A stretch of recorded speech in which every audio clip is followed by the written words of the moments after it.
Contempla las ventajas de esta existencia humana tan poco común.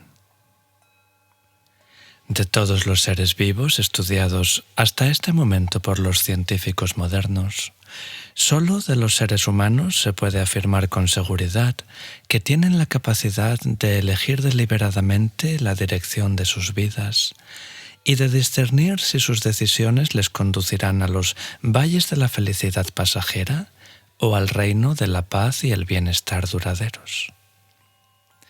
Quizá estamos genéticamente programados para buscar la felicidad temporal, pero también tenemos el don y la capacidad de reconocer en nuestro interior un sentimiento más profundo de confianza, calma y bienestar. De todos los seres sensibles conocidos, los seres humanos parecen ser los únicos capaces de reconocer cuán necesario es establecer una alianza entre la razón, la emoción y el instinto de supervivencia, y de esta manera crear un universo donde todos podamos coexistir felices y en paz. No solo nosotros mismos y las generaciones humanas que nos seguirán, sino también todas las criaturas capaces de sentir dolor, miedo y sufrimiento. Este universo ya existe, aunque ahora mismo no lo percibamos. El objetivo de las enseñanzas budistas es hacernos más capaces de reconocer que este universo, que consiste ni más ni menos que en las infinitas posibilidades implícitas en nuestro propio ser, ya existe en el aquí y el ahora. Para poder reconocerlo, sin embargo, es necesario aprender a reposar la mente. Solo mediante la práctica de reposar la mente en su presencia consciente natural, podemos empezar a reconocer que no estamos limitados a nuestros pensamientos, sensaciones y percepciones. Los pensamientos, las sensaciones y las percepciones son funciones del cuerpo, y todo lo que he aprendido tanto del budismo como de la ciencia moderna nos indica que los seres humanos somos mucho más que nuestros cuerpos. Los ejercicios que he presentado en esta serie de vídeos no son más que un primer paso en el camino a la realización de nuestro verdadero potencial, nuestra naturaleza de Buda. Estos ejercicios que nos enseñan a calmar nuestra mente, a familiarizarnos con ella y a desarrollar un sentimiento de bondad amorosa y compasión, pueden por sí mismos producir cambios insospechados en nuestra vida. ¿Quién no querría sentirse confiado y tranquilo frente a las dificultades, disminuir su sensación de aislamiento o contribuir directa o indirectamente a la felicidad y al bienestar de los demás, creando así un entorno donde nosotros mismos, nuestros seres amados y las generaciones aún por venir pueden crecer y prosperar? Lo único que necesitamos para hacer realidad estos prodigios es un poco de paciencia, algo de aplicación y una cierta disposición a abandonar las ideas condicionadas que tenemos de nosotros mismos y del mundo que nos rodea. Solo necesitamos practicar el arte de despertarnos en medio del paisaje soñado de nuestra vida y reconocer que no hay diferencia alguna entre la experiencia del sueño y la mente del soñador. Igual como el paisaje del sueño es infinito e ilimitado, también lo es tu naturaleza de Buda. En las historias de los maestros budistas del pasado se encuentran muchos relatos maravillosos de personas que caminaron sobre el agua, atravesaron fuego sin sufrir daño alguno y se comunicaron telepáticamente con sus discípulos lejanos. Ya conocéis la historia del maestro que fue capaz de soportar la experiencia de que un cirujano le hiciera una incisión en las capas sensibles de la piel y de músculos al lado de un ojo sin sentir ningún dolor. También puedo compartir con vosotros algunas interesantes historias de un hombre que vivió en el siglo XX y que alcanzó su pleno potencial como ser humano. Este hombre era el 16º Karmapa, la anterior cabeza del linaje Kagyu del budismo tibetano. A raíz de las dificultades que sobrevinieron en el Tíbet a final de la década de los 50, él y un grupo considerable de sus discípulos se instalaron en Sikkim, en el norte de India, donde fundó un gran monasterio, varias escuelas y toda una variedad de instituciones para que esta comunidad de tibetanos exiliados pudiera afincarse y prosperar. Cuando la comunidad estuvo bien estable en Sikkim, el Karmapa comenzó a viajar por todo el mundo dando enseñanzas a un público cada vez más numeroso que en esa época comenzaba a percatarse de lo extraordinario que es el budismo tibetano. En el curso de sus viajes por Europa y Norteamérica hizo cosas que se podrían describir como milagros, como dejar huellas en la roca sólida y traer lluvia a zonas azotadas por la sequía. En una ocasión hizo aparecer espontáneamente un manantial en una región desértica ocupada por los indios Hopi. Pero fue con su forma de morir que el 16º Karmapa ofreció a los presentes la demostración más evidente de las cualidades de la mente natural. En el año 1981 fue ingresado en un hospital cerca de Chicago para tratarle un cáncer. El desarrollo de su enfermedad desconcertó bastante al equipo médico porque sus síntomas parecían ir y venir sin razón aparente, llegando a veces a desaparecer del todo para luego manifestarse de nuevo en alguna parte previamente no afectada del cuerpo. Según lo describió uno de los médicos, era como si su cuerpo estuviera jugando con los aparatos. En todo el tiempo que duró este calvario, el Karmapa jamás se quejó del dolor. Se interesaba mucho más por el bienestar de los empleados del hospital, muchos de los cuales iban a menudo a visitarle solamente para experimentar la fuerte sensación de tranquilidad y compasión que irradiaba, a pesar de los estragos de la enfermedad. Cuando murió, los lamas y otros tibetanos que habían estado con él durante su tratamiento pidieron que no se moviera su cuerpo durante 3 días, como es costumbre en la cultura tibetana después del fallecimiento de un gran maestro. Como el Karmapa había impresionado muy profundamente a los empleados del hospital, la administración accedió a esta petición y en vez de trasladar su cuerpo inmediatamente al depósito de cadáveres, permitieron que se quedara en la habitación sentado en la postura de meditación en la que había fallecido. Tal y como documentaron los médicos que lo examinaron durante esos días, el cuerpo del Karmapa nunca desarrolló el rigor mortis y la zona alrededor de su corazón se mantuvo casi tan cálida como en una persona viva. Más de 20 años y 30 años después, el estado de su cuerpo después de la muerte resulta inexplicable para la medicina y dejó una profunda impresión en quienes lo presenciaron. Sospecho que la decisión de ser tratado y dejar su cuerpo en un hospital occidental fue el último, y posiblemente el mayor, regalo del Karmapa a la humanidad para mostrar a la comunidad científica occidental que verdaderamente poseemos capacidades que no se pueden explicar de forma natural. Encontrar un maestro.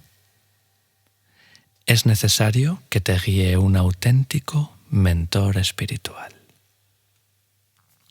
Un aspecto interesante de los maestros del pasado y del presente es que han compartido un proceso similar de aprendizaje. Comenzaron practicando muchos de los ejercicios para calmar la mente y desarrollar la compasión que he presentado en esta serie de vídeos, y finalmente alcanzaron su pleno potencial siguiendo los pasos de un maestro con más sabiduría y experiencia que ellos mismos. Si quieres seguir adelante, explorar y experimentar la plenitud de tu potencial, necesitas a alguien, un maestro, que te guíe. ¿Y cuáles son las cualidades de un buen maestro?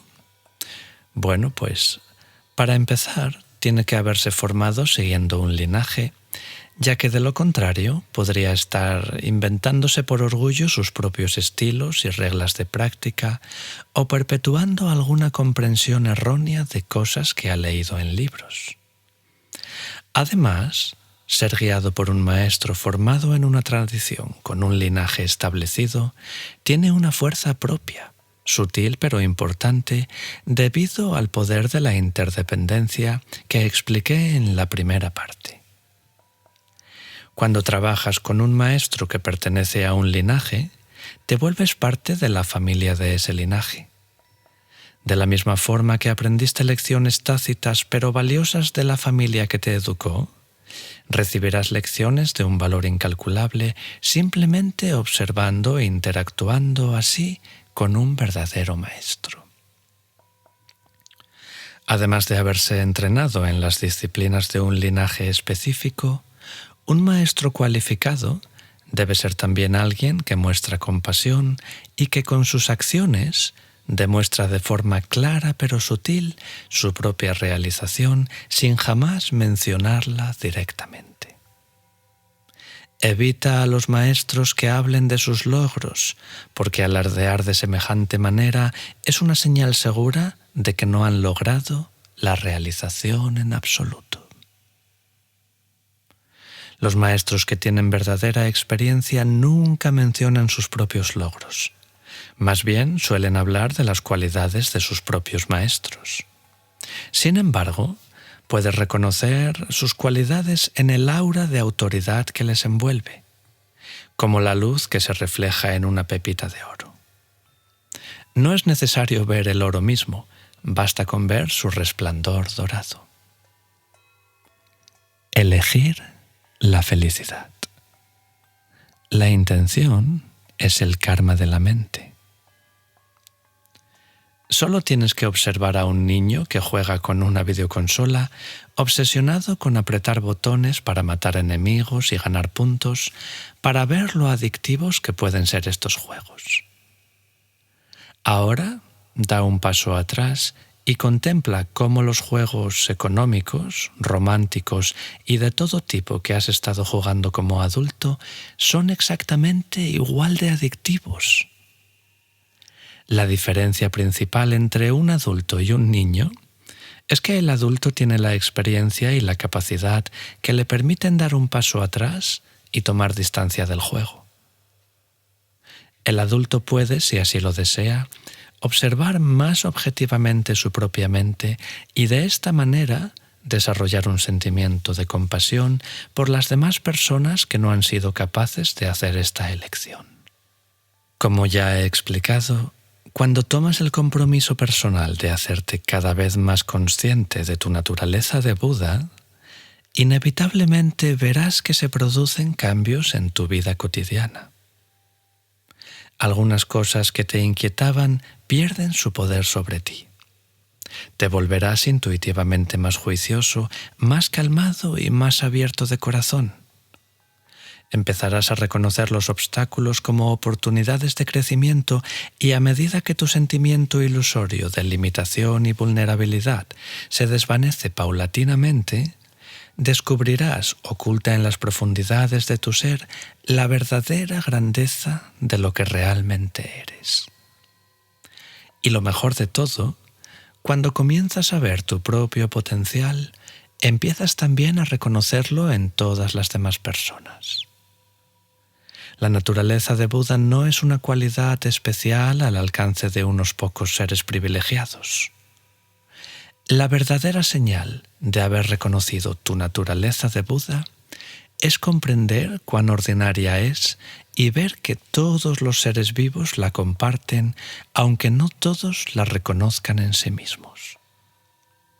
Entonces, en vez de cerrar tu corazón a las personas que te gritan o que actúan de forma dañina, descubres que estás cada vez más abierto. Empiezas a reconocer que no son simples estúpidos, sino personas que, como tú mismo, anhelan ser felices y estar en paz, y que se comportan como verdaderos idiotas únicamente porque no han reconocido aún su verdadera naturaleza y están abrumados por sensaciones de vulnerabilidad y miedo. Tu práctica puede comenzar con una simple aspiración de mejorar, de aproximarte a todas tus actividades con una actitud más atenta y abrir tu corazón más profundamente a las demás personas. La motivación es el factor más importante que hay a la hora de determinar si tu experiencia estará condicionada por el sufrimiento o por la calma. La atención y la compasión realmente se desarrollan a la par. Cuanto más atento estés, más fácil te será tener compasión, y cuanto más abierto esté tu corazón a los demás, más atención pondrás en todas tus actividades. En cualquier momento puedes elegir entre seguir el hilo de los pensamientos, emociones y sensaciones que refuerzan tu percepción de ti mismo como alguien vulnerable y limitado, y recordar que tu verdadera naturaleza es pura y no condicionada y que no puede ser dañada de ninguna forma. Puedes permanecer en el sueño de la ignorancia o recordar que estás y siempre has estado despierto. Tanto si haces lo uno como lo otro, estarás expresando la naturaleza ilimitada de tu verdadero ser. La ignorancia, la vulnerabilidad, el miedo, la ira y el deseo son expresiones del potencial infinito de tu naturaleza de Buda. No hay nada intrínsecamente malo o bueno en esta elección. El fruto de la práctica budista es simplemente reconocer que estas aflicciones mentales y todas las demás no son en realidad nada más que elecciones que tenemos a nuestra disposición, porque nuestra verdadera naturaleza es absolutamente iluminada. Elegimos la ignorancia porque podemos. Elegimos la conciencia porque podemos. El samsara y el nirvana no son más que puntos de vista diferentes en función de las alternativas que elegimos a la hora de examinar y dar sentido a nuestra experiencia. No hay nada mágico en el nirvana ni nada malo en el samsara. Si estás decidido a imaginarte como alguien limitado, temeroso, vulnerable o traumatizado por experiencias pasadas, debes saber que esta es tu elección y que la posibilidad de experimentarte a ti mismo de otra manera está siempre a tu alcance. Esencialmente, el camino budista nos presenta la posibilidad de elegir entre lo conocido y lo práctico. Sin duda hay algo de comodidad y estabilidad en mantener nuestros patrones habituales de pensamiento y comportamiento. Salirnos de nuestra zona segura y familiar implica inevitablemente el reto de desenvolvernos en un reino de experiencias desconocidas que pueden llegar a ser bastante aterradoras. No sabes muy bien si deberías volver a tu terreno conocido, sabiendo muy bien cuán terrible puede ser, o si seguir adelante explorando tierras que pueden ser terribles simplemente por ser desconocidas. En cierto sentido, la incertidumbre que acompaña la decisión de reconocer tu pleno potencial es parecida a poner fin a una relación abusiva. Siempre hay algo de resistencia o sentimiento de fracaso asociado al hecho de dejar una relación. La diferencia más importante entre cortar una relación abusiva y entrar en el camino de la práctica budista es que cuando entras en este camino, estás poniendo fin a una relación abusiva contigo mismo. Cuando eliges reconocer tu auténtico potencial, lentamente empiezas a perder la costumbre de menospreciarte a ti mismo, a ti misma. La opinión que tienes de ti mismo se vuelve más positiva y sana, y sientes más confianza y alegría por el simple hecho de estar vivo. Al mismo tiempo, comienzas a reconocer que todas las personas que te rodean tienen este mismo potencial, tanto si lo saben como si no. En vez de verles como amenazas o rivales en potencia, descubres que puedes percibir y empatizar con su propio miedo e infelicidad y responderles espontáneamente de formas que sugieran soluciones en vez de problemas.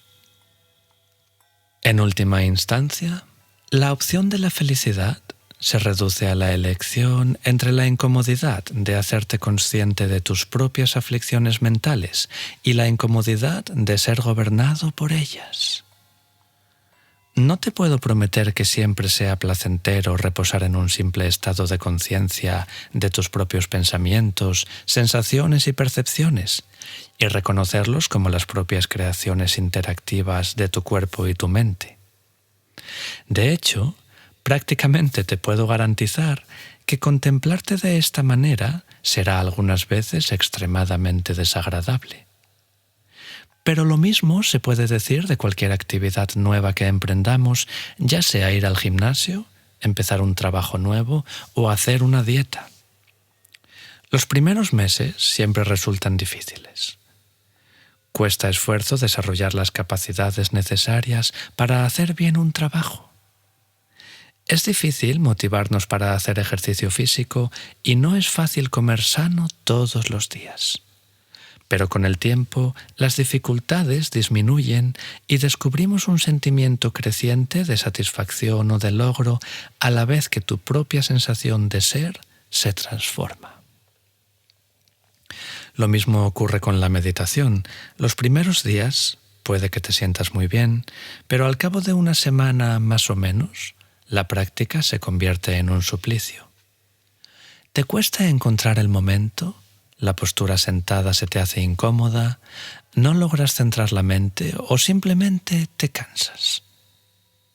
¿Te topas con una pared, como les pasa a los corredores cuando intentan correr 1 kilómetro más? El cuerpo dice no puedo, a la vez que la mente dice deberías. Y ni una voz ni la otra son particularmente agradables. En realidad, ambas desprenden un tono más bien exigente. El budismo se describe a menudo como la vía media porque nos ofrece una tercera alternativa. Si ya no puedes focalizarte ni un segundo más en el sonido o en la llama de la vela, no dudes en parar. De lo contrario, la meditación se convierte en una tarea más y acabamos pensando, Dios mío, son las 7:15, tengo que sentarme y cultivar la felicidad. Nadie consigue avanzar de esta manera. Sin embargo, si sientes que puedes seguir otro minuto o 2, no dudes en hacerlo. Quizá encuentres allí algo sorprendente. Quizá descubras un pensamiento o un sentimiento específico que subyace a tu resistencia y que no querías reconocer. O quizá simplemente descubras que puedes reposar la mente más tiempo de lo que pensabas, y este descubrimiento en sí te puede dar más confianza en ti mismo, disminuyendo al mismo tiempo tus niveles de cortisol, generando más dopamina y aumentando la actividad de tu lóbulo prefrontal izquierdo. Y estos cambios biológicos pueden tener un efecto considerable sobre tu día, proporcionándote un punto de referencia físico de calma, estabilidad y confianza. Pero lo mejor de todo es que no importa cuánto tiempo medites o qué método utilices. Todas las técnicas de meditación budista generan compasión tanto si te das cuenta de ello como si no. Cada vez que observas tu mente, no puedes evitar reconocer tu similitud con quienes te rodean. Cuando contemplas tu anhelo de felicidad, no puedes evitar ver este mismo anhelo en los demás. Y cuando observas directamente tu miedo, tu ira o tu aversión, inevitablemente verás que los demás también tienen estos mismos sentimientos. Cuando miras tu propia mente, todas las diferencias imaginarias entre tú mismo y los demás se desvanecen automáticamente. Y esta antigua oración de los 4 inconmensurables se vuelve tan natural y continua como el latir de tu corazón. Que todos los seres gocen de la felicidad y de las causas de la felicidad. Que todos los seres se liberen del sufrimiento y de las causas del sufrimiento. Que todos los seres gocen de la alegría y de las causas de la alegría. Y que todos los seres permanezcan en la gran ecuanimidad, libre de apego y de aversión. Si te gusta lo que escuchas, considera suscribirte al canal y darle a me gusta para ayudarnos a seguir compartiendo contenido.